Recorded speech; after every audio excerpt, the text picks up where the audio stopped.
Hello, how is everybody? How is nobody? I was looking up bunk. I'm a bit disappointed. I really thought it was an English word, or an Aussie word. But apparently, it originated in the USA. A politician or someone that wanted to be a politician who was on this, and he told a lot of lies, and the audience, because it was from Buncombe County, and the audience said it was a lot of bunk. That's not to be misdirected with bunk beds.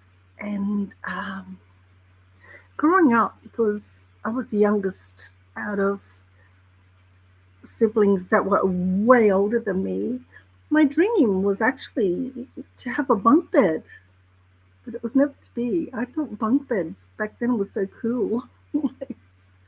You had a bunk bed, baby, you had made it. You'd made it to the pinnacle of childhood. You'd be on the top, on the bottom. Who doesn't know? Maybe being on the bottom if your sibling was a bedwetter. I don't know. It wouldn't have been a good thing.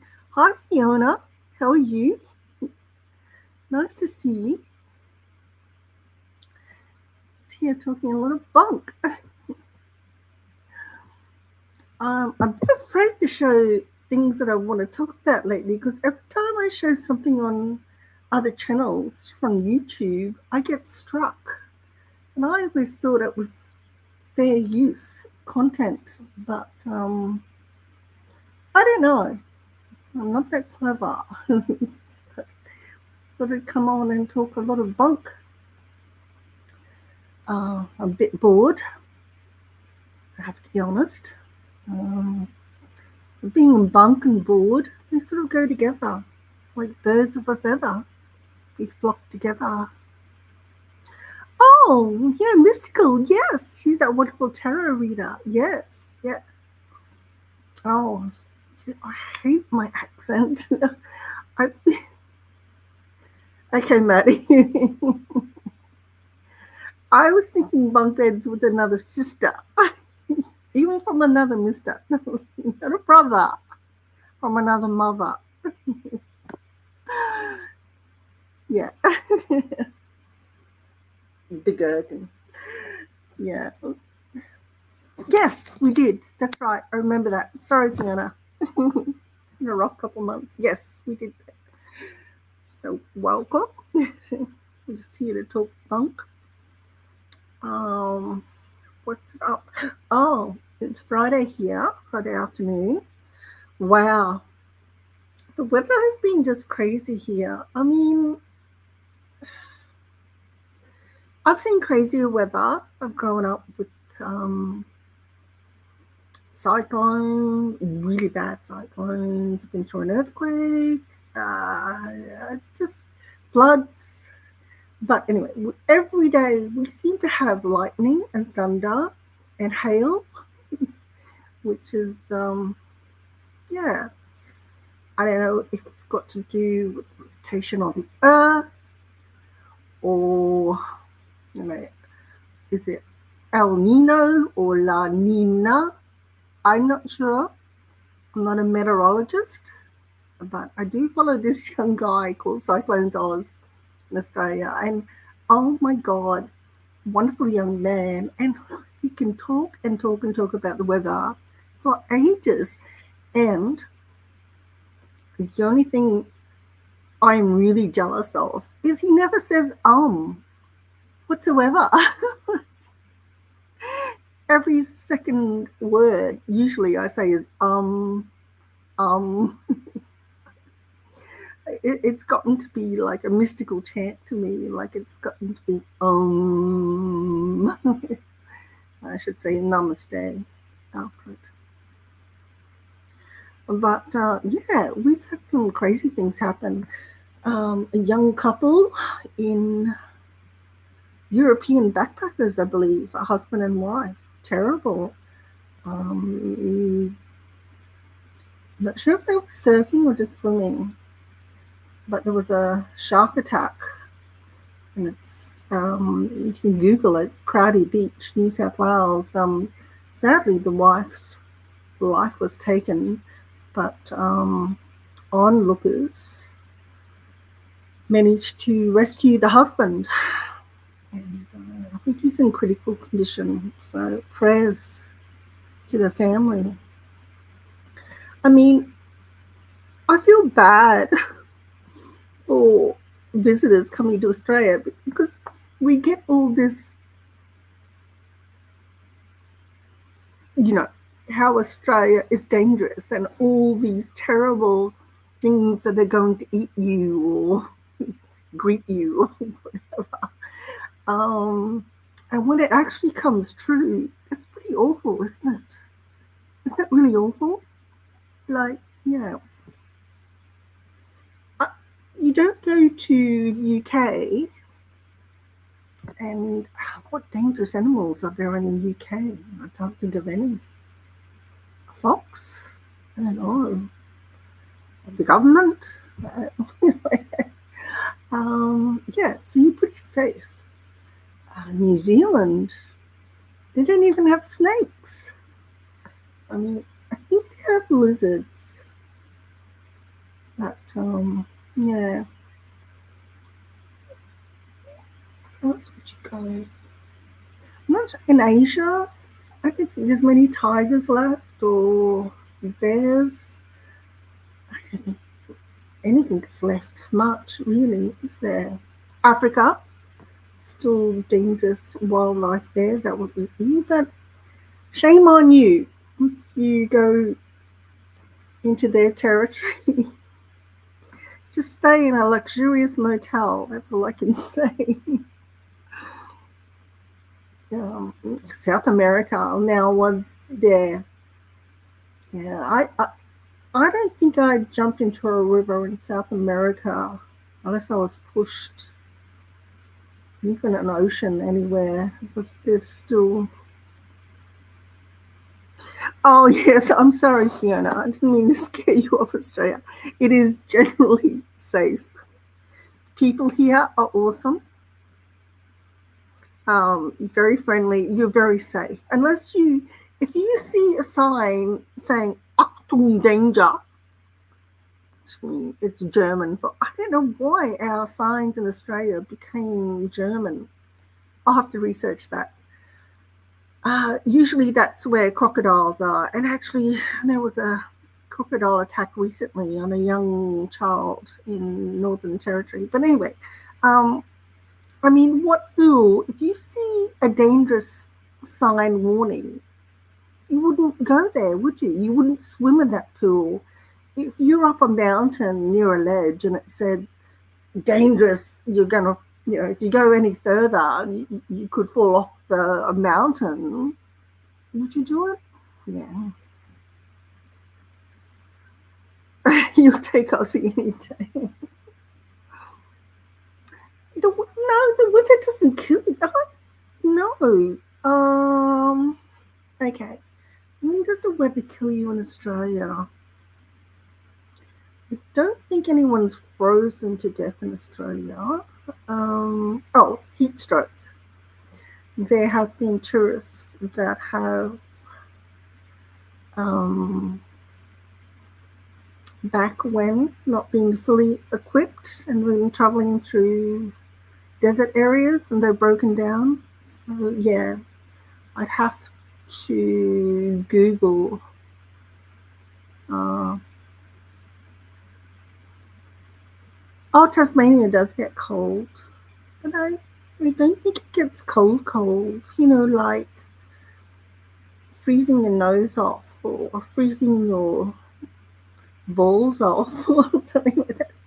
Prince Harry. I always think of Prince Harry and his stupid book because he went to the Arctic and he claimed that his todger got frozen and went blue. He had to use Elizabeth Arden cream to resurrect it because that's what his mother wore. Oh, you're in winter. Okay, no, well, we're full on in summer. So yeah, that's why I think we've had so many thunderstorms in Australia. You get thunderstorms. What has been unprecedented lately has been a lot of hail. We don't get hail maybe once a year or I don't know, once every couple of years. But where I am in Queensland, we've been having like hail every second day, and there's been like some huge hail balls, um, great balls of hail. But see, I said where I am staying at the moment, it's only been like ice cube size or smaller, sort of pelts. The patio might sort of ricochet in on you if you're sitting outside stupidly like I am. I do admit I love the lightning. And the other night I was standing outside until it kept on ricocheting right down beside my patio, and I thought, it's time to go inside. Although I do feel bad because I enjoy storms, but I think of all the poor animals out there that have to endure it. I think of the poor horses without a place to go, the cattle, any animals. And actually, when a big storm was approaching the other day, I was standing outside because I knew it was coming because it had gone from sunny, suddenly like very dark. And this was like 2 p.m. in the afternoon. So I was standing outside just sort of watching the clouds come across. I was thinking maybe an alien Earthship might come. Tom Cruise might appear. I don't know. It's just one of those feelings. And next thing was blackbird. I don't know what, probably a crow or something like that. Anyway, it just came out of nowhere and it flew down because where I am, it overlooks a pool and a cabana, and it just flew down underneath the cabana area and just stood there. And I thought, that is one smart bird. It knew a storm was coming, and it went for shelter.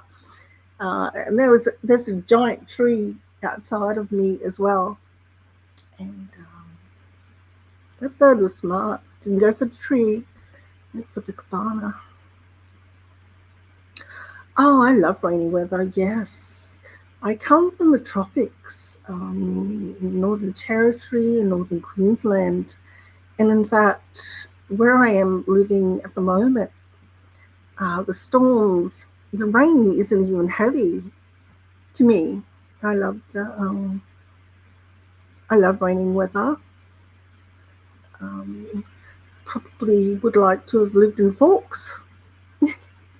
The Twilight. Okay, I watched the Twilight movies. I'm not saying I'm a fan of them, but I did watch them. You know how Bella went to live in Forks with her father after her mother had to go on a baseball tour with her stepfather. And that's where she met all the vampires. It was always raining, that's why they lived there, because it was overcast. And they didn't have to show their shiny skins because they were vampires, basically. Yeah. And so, what else has been happening in Oz? Apart from the crazy weather, oh, the usual crime and mayhem. Now, oh, happy Thanksgiving to you, Fiona. Hope you had a happy Thanksgiving. We don't celebrate that in Australia, nor Halloween. Though they've been trying to coerce us into Halloween. That's only the shopping centres.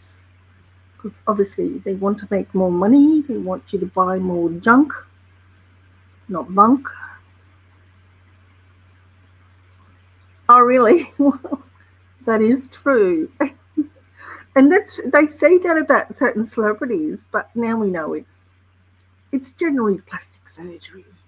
I'm not saying that about Mystical's mum. She probably didn't age and she was beautiful. But as for celebrities, well, it could be a lot of plastic surgery, Botox fillers. Isn't Chris Jenner? Oh my goodness. I have to say, she does look fantastic. Her plastic surgeon, I can't believe she's 70, and that plastic surgeon has really done a great job. Holy moly, he really did it.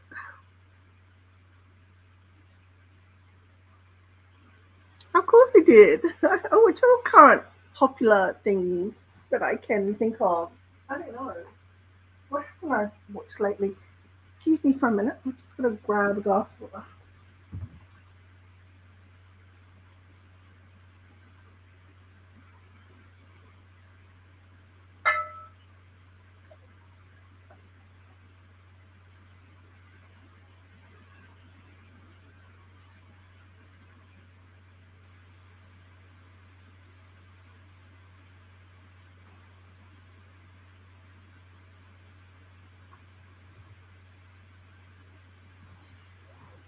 Okay, I'm back. Oh, Fiona, if you want to watch a lot of adorable puppies, if you're into animals, Maddie, can you drop your link in the Fiona? You might always already follow Maddie.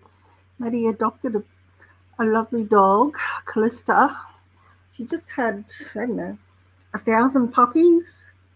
I think she is, the reborn 1,001 Dalmatians. That's not true. I can't remember the number of puppies she's had, but they're very cute. They're all spotty, and Maddie is doing a beautiful job of being their dad. And kudos to you, Maddie, rescuing a dog in need.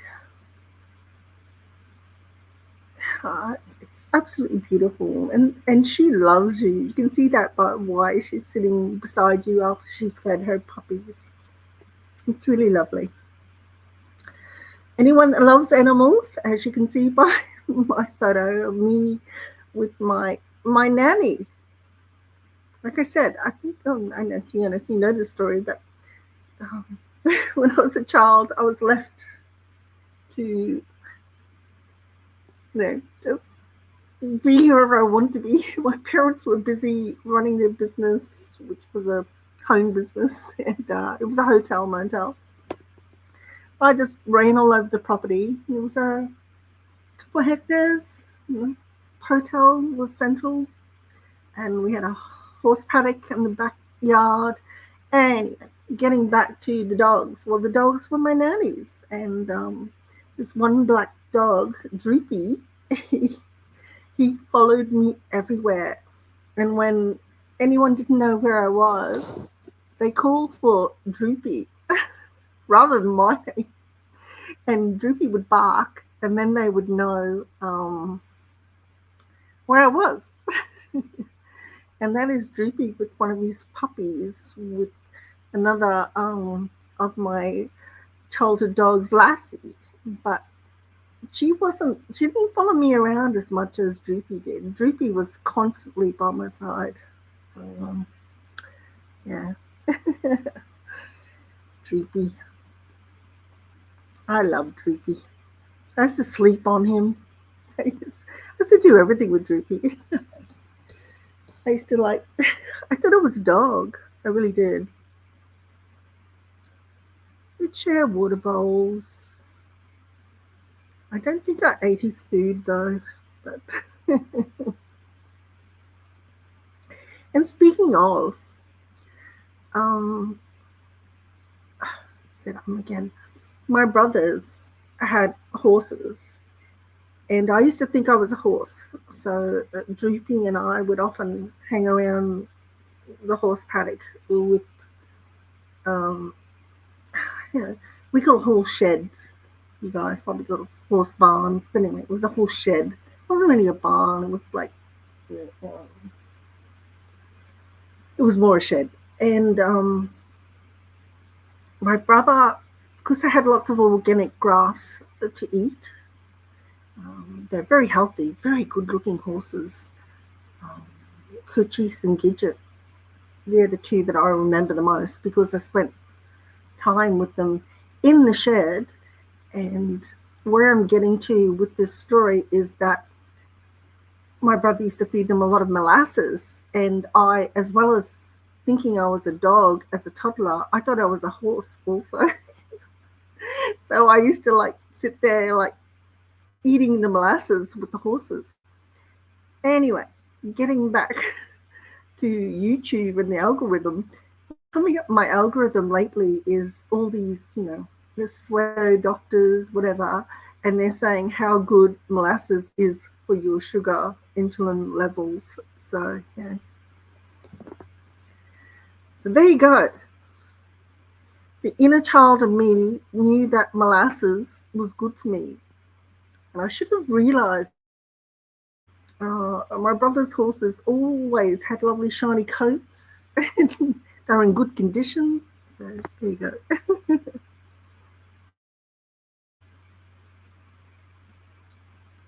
They are good, and Mama is too. You're right. Her puppies are gorgeous. Yeah.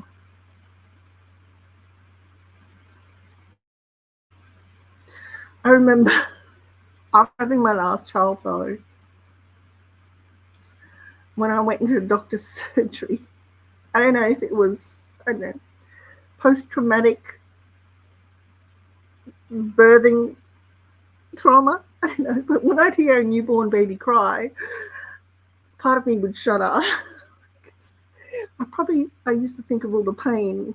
Yeah, but that's another story.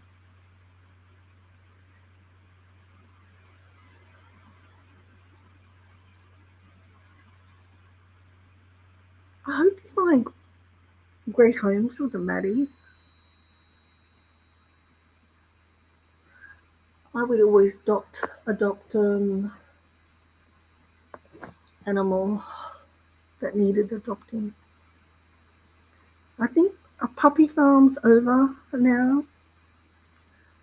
Not big in Australia. I don't know about overseas.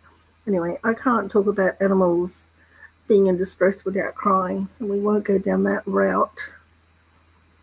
I can't even see an ad on TV with an animal being hurt or anything like that without like breaking into tears. So yeah, they are Fiona. Yeah. So yeah. Um, oh, so I'm just going to do a little test and see. Oh, I do have a stalker, by the way. This crazy channel, Amanda something. Amanda does YouTube. I don't know. Anyway, that's a whole other story. She comes to any chat I'm in, and I forget about her sometimes, or her, or him. I don't know who it is. And they'll say, I'm reporting. I mean, I can just be in there talking bunk, which I only ever do. And they will say, I'm reporting the channel, Elizabeth. Anyway, it doesn't matter. I don't care. So it's pretty funny. It's pretty amusing to me. It's amusing to me because I forget about them and then they'll spring up again. It's been going on for like a year, but anyway, it doesn't matter.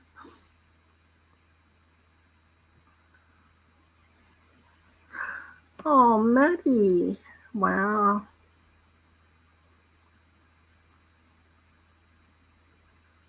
No, you couldn't leave her. Oh.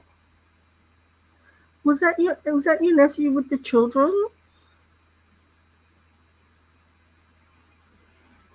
So I saw the clip of the children. Gorgeous kids, by the way. All right. So you two can talk while I'm going to test out whether I can show anything on YouTube without being reported. This whole thing is just crazy. I thought it was fair use, and I watch all these channels that watch other channels, and they're still going. Yet every time I've done that, I've gotten struck. So I don't know. All right, let's something.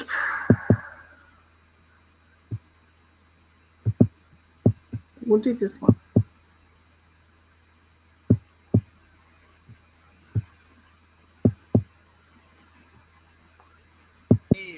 That pumps all the water out and provides it for this waterfall. So we're gonna go climb up this cliff and see if we can find that cave. This has got to be it, man. There's not that much water coming out of here. I think half that waterfall is fed by something else.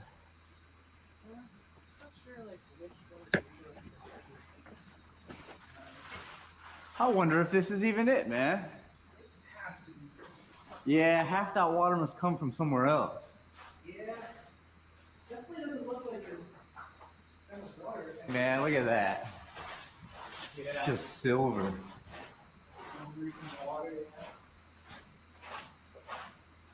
You know, I thought this thing would be flooded. It just like rained so hard out there just then.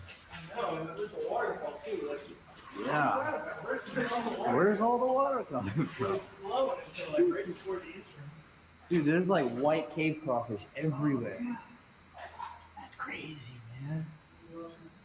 I know. I know. You're probably right, Maddie, but also I want to prove it. I have massive claustrophobia. There's no way I'd be walking further and further into a cave like this. Just saying. I like this. Hey, I like this a lot. Yeah, I like it. It might.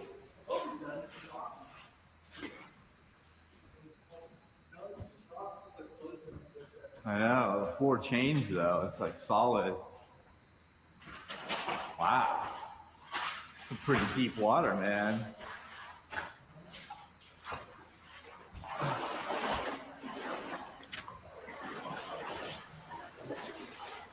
Oh.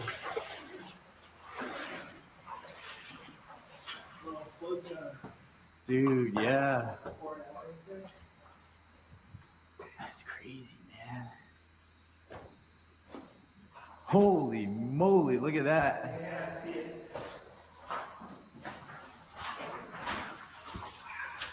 Dude. That's getting deep. You gotta go this way. That's a good one. That's sick. There's so many crawfish. Whoa. Right. Okay. The water's going this way. Okay, let's follow the water out. Adobe Acrobat Studio is all new, working PDF spaces with AI too. Right. I don't know if they ever got to that. They bored me straight away. So right. Let's just see. Check it out. Adobe Acrobat Studio is all new, working PDFs. That's definitely not right. All right, here we go. We're gonna watch this. Check it out. Me and Amanda are out here in the middle of the woods, and there's this crazy cave that's been turned into a house, or some guy's been trying to turn it into a house. Look at that retro fridge. Good question. Somebody's put a brick in front of it. Probably something good in there. There was something good. I see why they put the brick in front of it. It's an actual fireplace in a cave. That's wild. This is like the kitchen area, it looks like. Bar, yeah, it's definitely a bar. All sorts of electrical runs, Smurf tube. That's what they call it. This blue tube. That was interesting. Off grid. I want to live off grid. All right. Oh, Problem instead solved. of Aussie. Fiverr's got talented freelancers for anything we Yeah. need. Right? The team kept growing their business with Fiverr freelancers handling a variety of tasks. Sam was promoted after introducing Fiverr into their workflow. And Eric? Well, he got fired after overfeeding the boss's fish. Hire a freelancer today and start your own success story. On some hot days, more locals flock to this flooded quarry at Smith's Gap than to the local Bungendore pool. People come here to fish, swim, and just float around. But what really lurks in the murky depths of the quarry, gravel from which was used for much of the 20th century on local roads? Well, there's a well-known local myth that a bulldozer was inadvertently left behind when the quarry closed, with it slowly disappearing underwater, flowing into the pit from a nearby drainage line.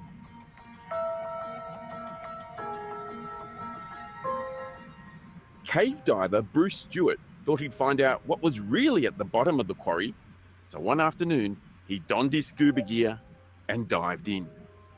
On his 35-minute exploratory dive over the entirety of the 8 to 10 metre deep quarry, Bruce found several items, including a rusting bicycle, twisted pieces of metal, old drums, and discarded signs.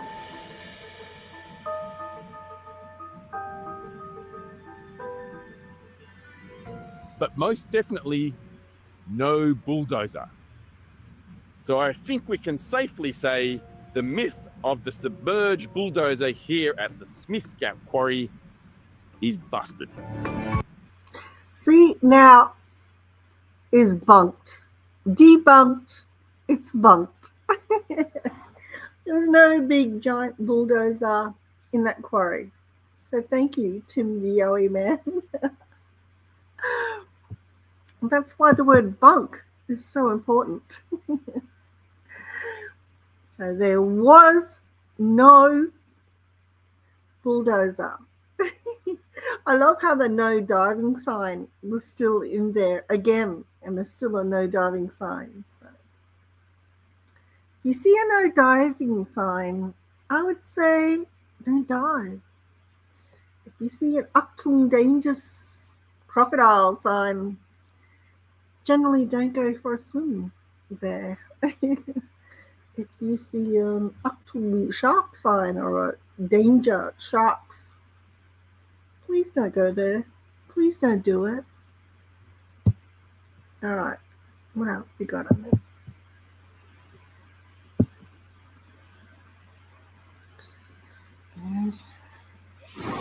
Here we go.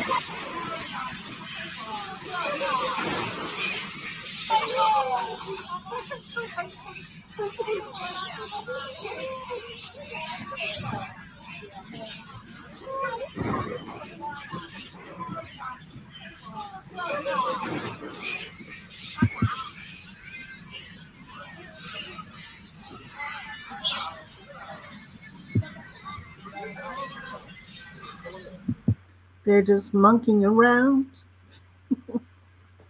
And I'm so old, I remember the monkeys. But I don't dare to play it because I'll get struck. Probably get struck anyway. I don't care.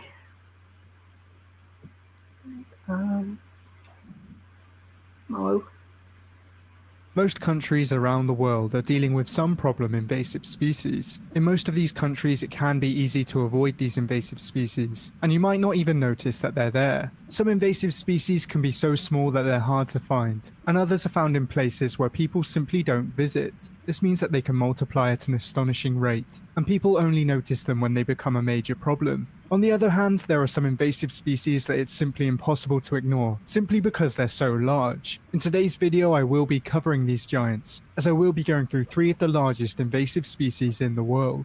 And for our first species, we will be heading 62 miles east of Medellin, Colombia, as I will be focusing on the hippopotamus. This semi-aquatic mammal is native to sub-Saharan Africa, and is one of only 2 species in the family Hippopotamidae. The other is of course the pygmy hippopotamus, but this species... You know, never smile at a crocodile. Never smile at hippopotamus. They're very dangerous. They look cute, but they're horrible. They'll eat you. Species is not invasive in Colombia, and also, as you can guess by its name, it is a lot smaller. The hippopotamus is the third largest land mammal, only behind rhinos and elephants, and this means that it can have a massive impact on an ecosystem where it doesn't belong. In most cases, one of the most interesting things about invasive species is the story about how they became invasive. This is especially the case for the hippopotamus in Colombia, because it has one of the most interesting stories about how it became invasive. See, I know the story already. It was the drug king, Pablo. All of the hippos in Colombia can trace their lineage back to a few individuals, and these individuals were introduced into Colombia in the 1980s. The man who imported these hippos was none other than drug lord Pablo Escobar. Pablo Escobar famously had a very large estate east of Medellin, and on this estate he had an airport, man-made lakes, and a private zoo. This zoo was home to exotic birds, horses, elephants, rhinos, and of course hippos. Of course, this residence wasn't his only residence, but it was believed to be his favorite. After Pablo Escobar was gunned down in 1993, his ranch and estate was abandoned, and eventually it was taken over by the government. When the government took over Pablo's estate, they did try and relocate most of the animals, but due to the dangerous and unpredictable nature of the hippos, they were unable to relocate them. They were left to roam the estate, and eventually found their way into Colombia's. Adobe Acrobat Studio is all new. Working PDF spaces with AI too. Do your marketing neat in one spot. An AI assistant, show me what you got. AI breakdowns on trend reports. Unlock key insights on the rise of shorts. Ideate, generate, do it all in one. Do that, doing that, did that, done. Waterways. Their current population in Colombia is unknown, but in 2007 there were thought to be 16, and by 2019 they had multiplied to around 120 individuals. Because these hippos are so large, they can have a massive negative impact on an ecosystem, and they can also have negative impacts on the local people and the local economy. They compete with the native aquatic plant eaters, and also because they eat large amounts of grasses and crops, they also come into conflict with farmers. In 2020, a hippo in Colombia chased down and severely injured a farmer, and this prompted research into the hippo's population growth. It's thought that 500 people are killed by hippos each year, so it's easy to understand why the locals don't want them there. Hippos tend to cause toxic algal blooms, and this can have a huge knock-on effect to other species. In some cases it can poison them, and decreases the overall water quality. Because of these negative impacts, there has been a few attempts to control the hippo population numbers in Colombia, but as of yet, none of them have been proven to be effective. One individual was shot in 2009, but this caused controversy, and further plans of culling ceased. In 2017, a wild hippo was caught and castrated, but this cost the government around $50,000. By 2021, the Colombian government had started a program to sterilize these hippos, using a chemical to make them infertile. As of 2022, there is no news on this program, but hopefully it becomes effective, because these hippos have proven how fast their numbers can grow in a non-native ecosystem. But for our next Yeah. I don't want to come face to face with a crocodile, nor do I want to come face to face with the hippopotamus. They look scary. But they are God's creatures after all, I guess.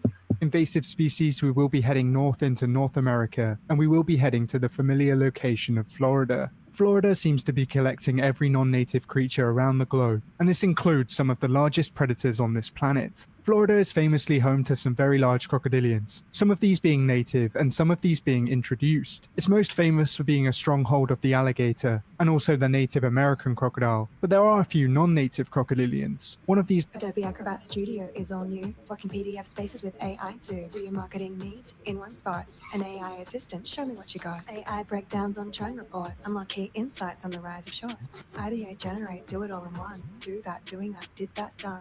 non-native It's so annoying. All my ads lately are for AI. Just really annoying. Sorry. crocodilians is a caiman, but the other is the much larger Nile crocodile. Now, this giant crocodilian is native to the freshwater habitats in Africa and is found in 26 countries across the continent. It's most widely distributed in sub-Saharan Africa, and the presence of this crocodile makes African waters very dangerous. This crocodilian maxes out at around 6.1 meters and has been clocked at a weight of over a ton. This makes it the largest freshwater predator in Africa, and also makes it a lot larger on average than the American alligator. Florida already has a massive problem with invasive reptiles, but luckily for the people of Florida, the Nile crocodile is not found in large numbers. Between 2009 and 2014, 3 animals were captured, and after DNA analysis, Did you see that? I love those hovercraft things. I'm a child. Oh, I grew up watching, TV series, and one of my favorite shows was Gentle Ben. I don't know if anyone remembers that.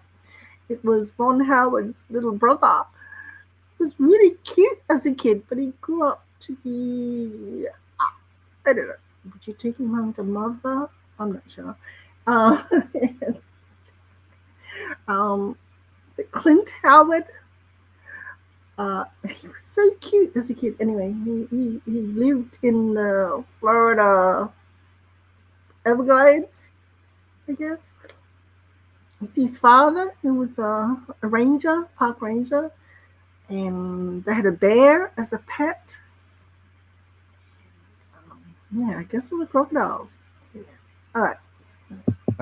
they were proven to be true Nile crocodiles. It's unknown exactly how they got to Florida, but it's thought that they could have been escapees from private zoos. Personally, I think it's a bit crazy that you can keep a Nile crocodile in a private zoo, especially when they can survive in the ecosystem in which you're keeping them. Because their numbers are still quite small, they haven't had a noticeable impact quite yet. But if they begin to multiply, it could become a disaster. Because they're larger than alligators, they could easily outcompete them. An invasive Crocodile deaths are still prevalent in Australia. There was one recently.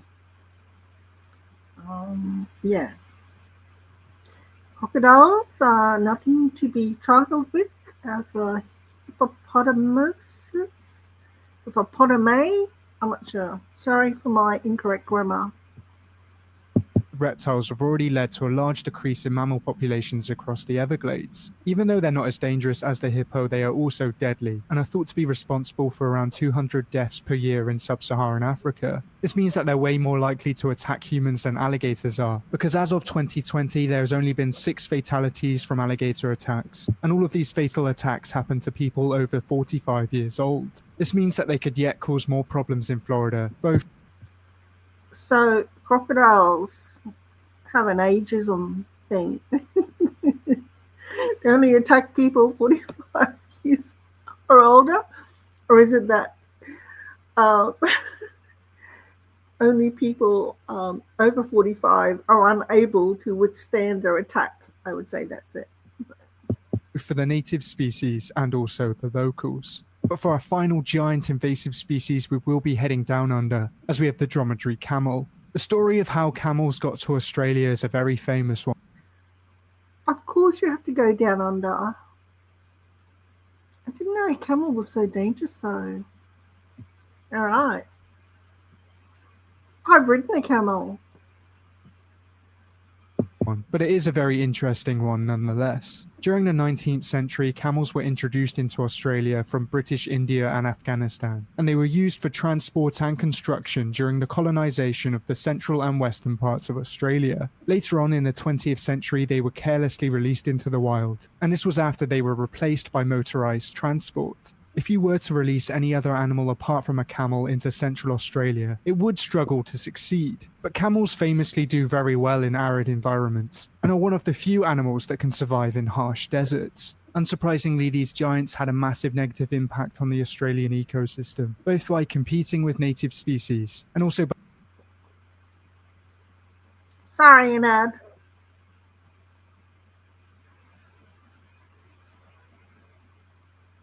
causing serious degradation of local environmental and cultural sites. These camels really did multiply at an astonishing rate, and by the year 2000, their population was in the hundreds of thousands. Who knew camels would replicate like bunnies? Like, they're bunny-like in nature. They must be out there humping all the time.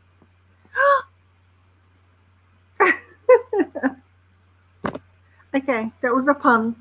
They're humping all the time. Sorry, I couldn't resist. A 19 million Australian dollar culling program was funded in 2009, and by 2013 a total of 160,000 camels were slaughtered. This only really put a dent in their population, and today it seems like that money has gone down the drain. It's hard to calculate the dromedary camel's population in Australia, but estimates go anywhere from 750,000 to a million individuals. This truly is an astonishing number, and at this point it would almost be impossible to get rid of them. As a result of the widespread heat, drought and bushfires in 2019 and 20, feral camels started moving closer to human settlements. They roamed the streets and damaged buildings, and this was all in a search for water. Because of this, on the 8th of January 2020, a 5-day cull began where 4,000 to 5,000 camels were shot from helicopters. This again was only a temporary measure, and really it looks like camels are set to stay in Australia for many years to come. One of the worst things about large invasive species is the fact that they simply have no predators. With no predators, they can breed without being picked off, and this means that there's simply no way of stopping them. Because they are so much larger, they are also harder to control, and this has led to the many problems we're seeing today. It also goes to show us how much damage can be caused by one person, because in the case of the hippos in Colombia and the Nile crocodiles in Florida, one person can cause millions of dollars of damage. Of course, invasive species shouldn't be villainized, but there's a reason why governments try to control them, and hopefully in the future a solution can be found to the 3 species included in this video. But if you know of any other creatures that could have made it in this video, then let me know down in the...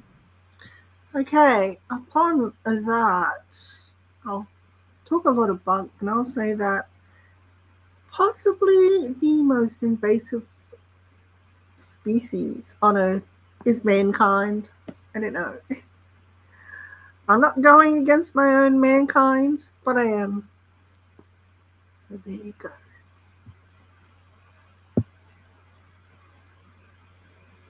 Brent? Oh, When it comes to wildlife, now, so we go to... Oh, this is cute.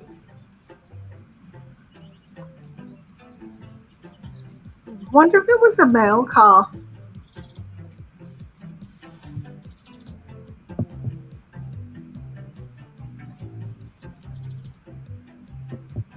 I would say a male calf, because males don't like to follow directions either. Either. How cute are they? Mommy, I want a baby elephant. Daddy, I want an elephant.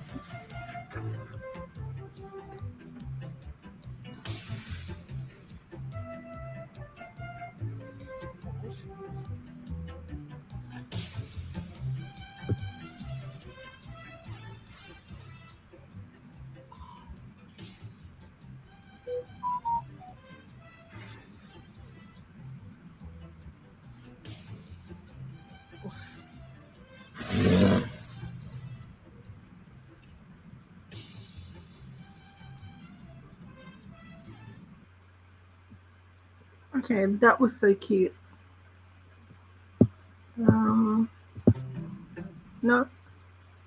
In 1859, no, I don't think the sun. All right, let's go back to that. In 1859, the British astronomer Richard Carrington was looking at the sun observing sunspots when he noticed a flash of bright light coming from the sun, which lasted about 5 minutes.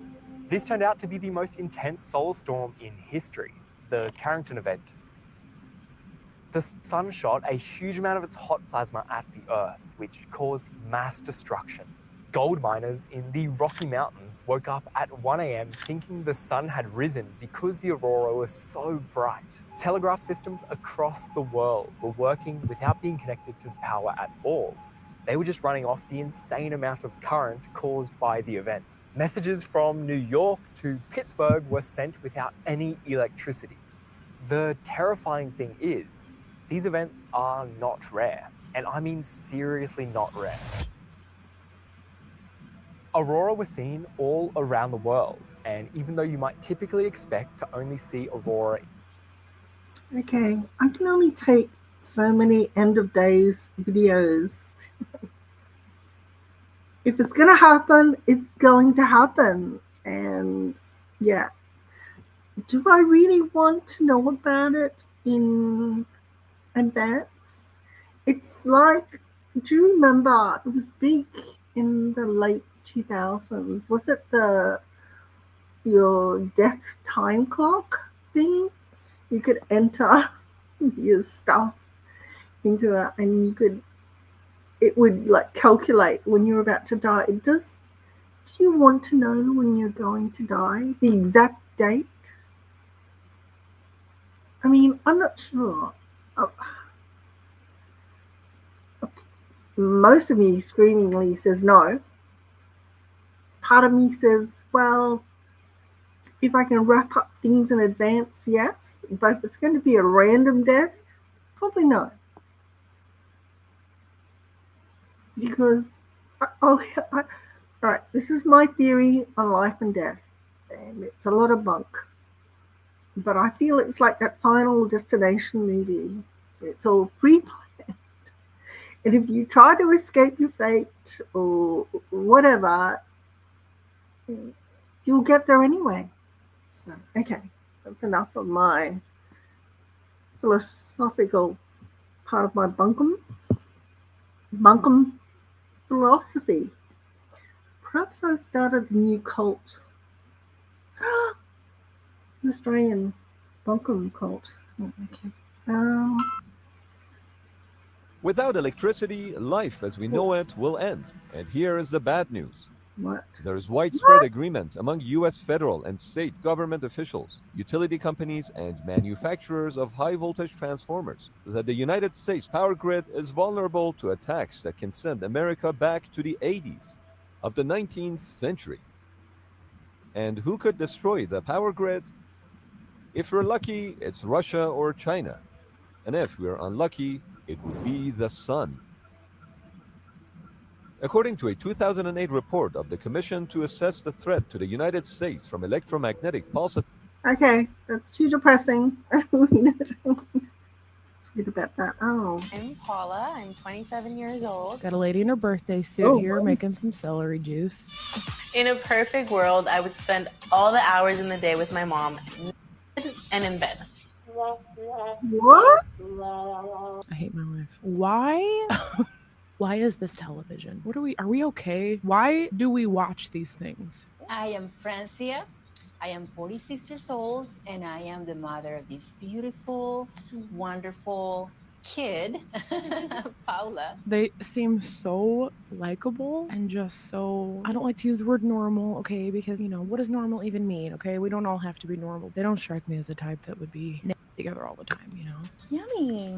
Let's juice. Yummy, yummy. There is no another person that I have more fun with than with my daughter. Literally, sometimes I ask her, are we weird? Maybe a little bit. We party together, we club together. We dance a lot to anything. Music is so important. Oh, that's cute. In Colombia, for you to see each other, get in your family, it's extremely common. Okay. So yeah, I'm not gonna knock this, especially if it's a cultural thing. What's interesting though is why, if you do all these cool, fun things with your mom and you party and you go clubbing, you go TikTok dancing, why is your number one favorite thing to be in bed? Being with my daughter. Okay.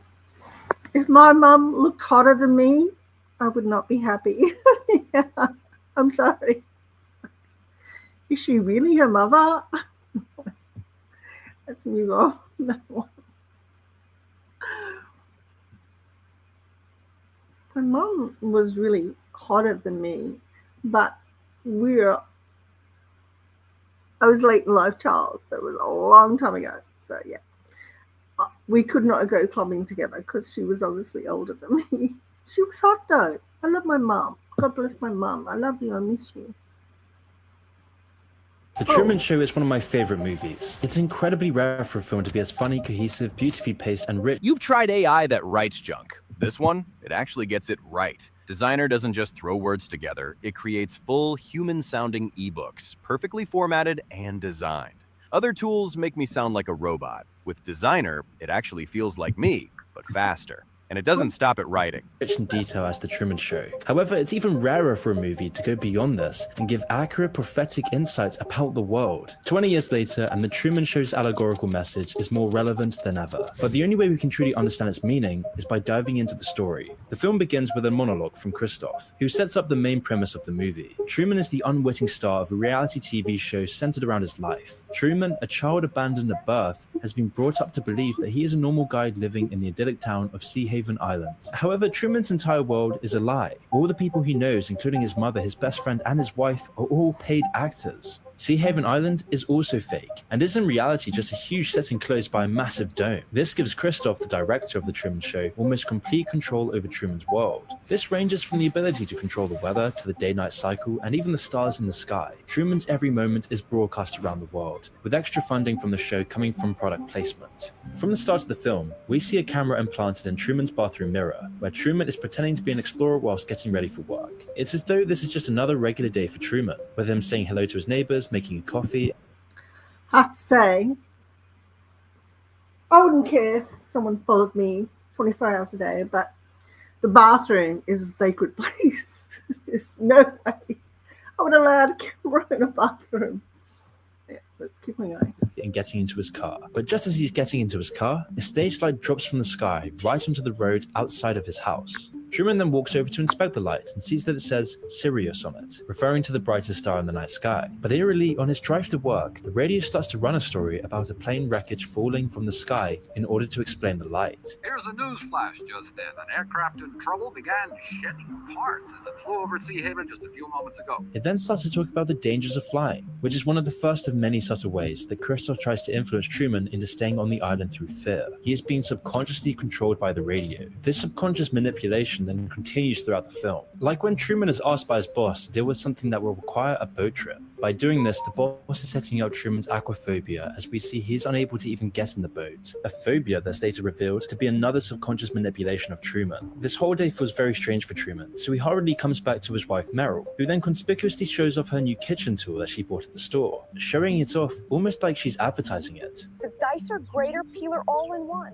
Never need sharpening, dishwasher safe. Truman becomes suspicious, and when out with his best friend Marlon, Truman's behavior starts to be off, and he brings up his desire to leave and go to Fiji. Marlon catches that Truman is starting to wake up, so he quickly shoots down the idea. He doesn't want Truman escaping. That would break the whole game. In the next scene, we see Truman go off to spend some time on the beach, where he remembers the tragic boat accident that seemingly killed his father and gave him his aquaphobia. Christoph then even heightens Truman's misery by adding a specific path of rain to follow Truman, and with Truman's breakdown growing, we see the audience's engrossed reactions. It's all these early scenes that serve to illustrate that the fictional Truman Show can only function when Truman buys into this false reality. The Truman Show, therefore, has to make sure that Truman can't escape his cage, or even see that he's in a cage. If he knows that he's in a cage, the whole game collapses. The ways that Christoph keeps Truman deluded are the most striking aspects of the allegory. The most obvious and egregious of these is how Truman is kept complacent by exploiting his deepest fears. For example, Truman's aquaphobia works perfectly to keep Truman on the island. Christoph even risks Truman overcoming this fear when he sends Truman to unsuccessfully board the boat. The fact that Truman can't overcome his phobia only reinforces this. Truman is also constantly barraged by propaganda and subliminal messages to induce a fear of flying. There are constant reminders of the dangers of flying. It takes this rampant fear-mongering to keep Truman's delusion alive. However, this time the propaganda starts to weaken. Truman still fantasizes about taking a flight to Fiji. His aquaphobia is still strong, but it's revealed that this is most likely because it originates from the undressed guilt over Truman's father's death. But it's not just the fear that influences Truman. The control that Christoph has over his world is total. Everything Truman takes in on a daily basis is designed with a secret purpose. The TV he watches reinforces the message. The media always has headlines directly promoting whatever they want Truman to believe. Even the people that Truman talks to on a daily basis spout the same canned lines and positive affirmations. Propaganda is seeping into every aspect of Truman's life and society. Okay. I guess we can all learn from that. And we're all persuaded by propaganda and media and people around us. So I don't want to get into a deep dive on that. Nope. Oh, good. A lot like its infiltration. I am not qualified. I am not prepared. That's deep. I can't do deep. JC Lee Dugard was. Alright, we're gonna do that. Not too long ago, mainstream media used to bring truth to his world. Look at that. Oh, Dang, what's dude. tattooing? Let's see here. I've never had a Good job. tattoo. That's I was thinking crazy. about getting one. Oh God. Oh, Gianna's parents are here. I'm in trouble. I love so much fun. I swear, dude. Just sitting on the couch, she was just talking. I'm like, yeah, uh-huh. See you later. Whoa, it looks so normal, but like at the same time, it's like, yo, your fingers shouldn't be that wide. No. She's young and gorgeous. That's a lot of tattoos. I just think about when your skin is like mine, getting very droopy and wrinkly, and they look so great. I don't know. It's even awful enough seeing your own droopy, wrinkly skin. Yeah. Sorry, I don't like pain. Welcome back to No, Brandon. I can do that. Patsy Cline's death, known as the day country music died, is infamous, but few know the most chilling Oh, I love Patsy Cline. I love her songs. details about that day. Patsy Cline wasn't just a woman in country music, she was the woman in country music. The one who sang her way out of a horrific childhood, poverty, near death experiences, messy relationships, and the industry's men only gates. Patsy's life gave her endless materials for sad songs from its start in 1932. We don't have to look any further than her parents, Hilda and Samuel Hensley. Samuel was a 41-year-old widower and a deadbeat dad to a set of kids from his previous marriage. Hilda was a 16-year-old he rushed to marry months before Patsy's birth. And then he became even more What? She was 16? Wow. wicked. Patsy Cline grew up with two Great Depressions, the economic one and the one her dad caused. Samuel's job hunting led to the family moving around Virginia 19 times. The only thing they could rely on him for was his drunkenness and brutality. Patsy had it the worst, and Samuel abused her in every way. Her way out was unexpected. Some people, I don't know, it should not be allowed to have children. But anyway, I guess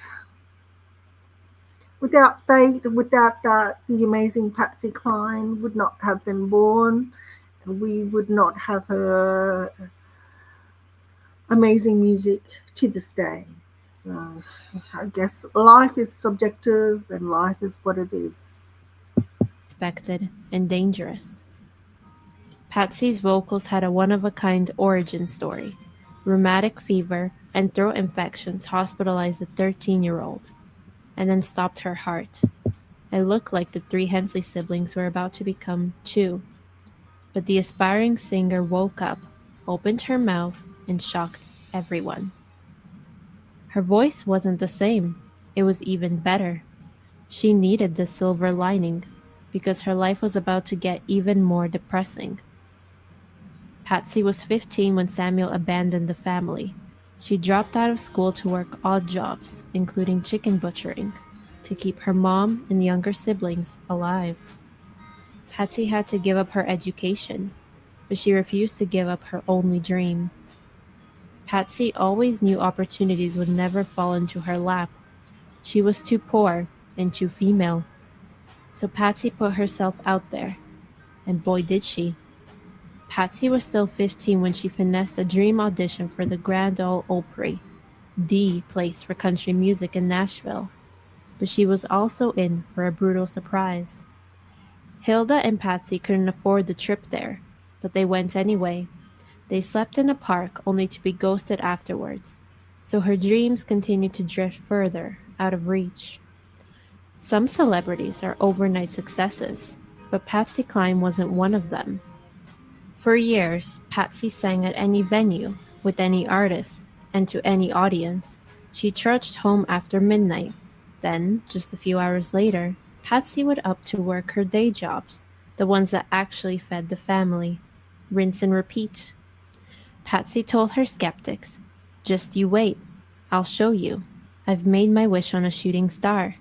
Someday I'll be a country singer on the Grand Ole Opry. I'll make records, and everybody will know my name. Fame and success eluded Patsy, but love didn't. When she joined the band Bill Pierce Melody Boys and Girls, she expected just another gig. But Patsy didn't find a band. She found Bill. The band leader became her manager, mentor, and lover.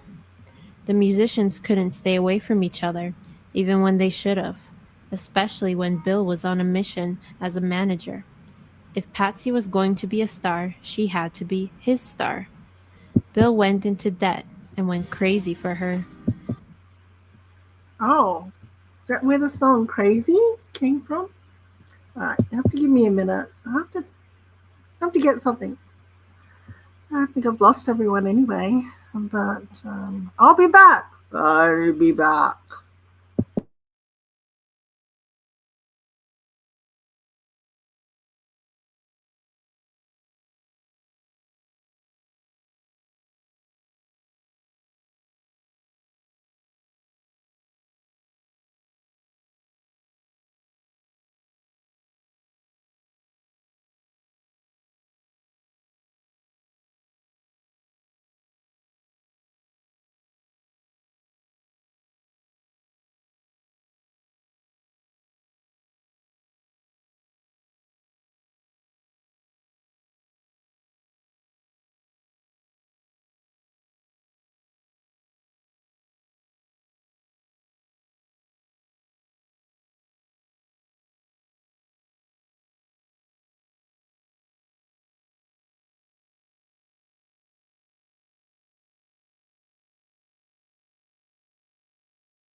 To say he was in love with her would be an understatement.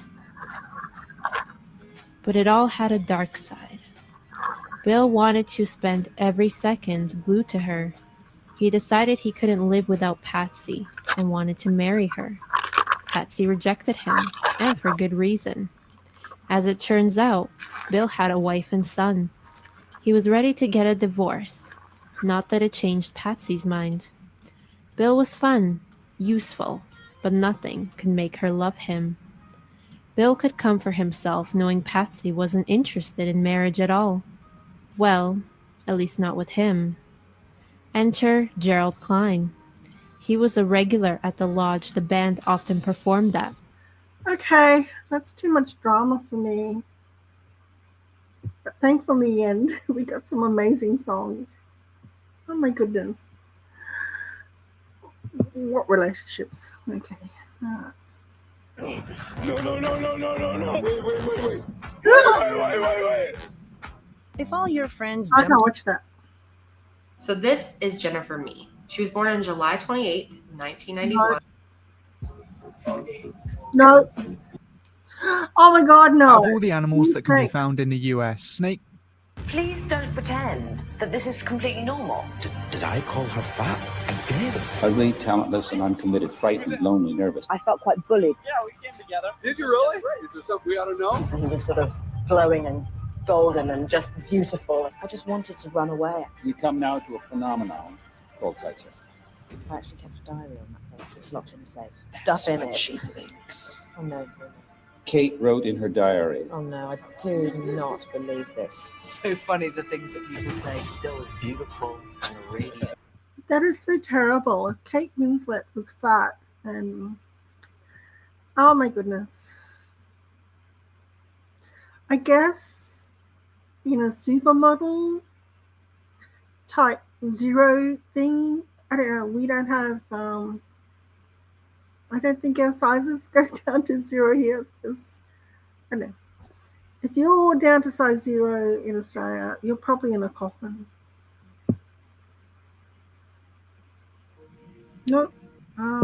Brendan Fraser's back after 10 years, but was The Rock the reason he disappeared in the first place? No. The first movie was a good movie.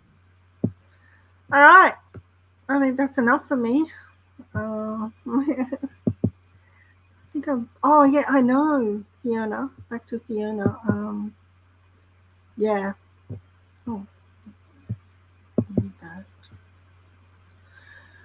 Yes, that mother did look very young for her age. She must have the must be a vampire. Like Mystical's mum. So thank you for visiting me and sharing my bunk on my Friday bunkums afternoon. Hope you're all doing well. Life is going great. Your family are healthy and thriving, and we might meet again. Bye.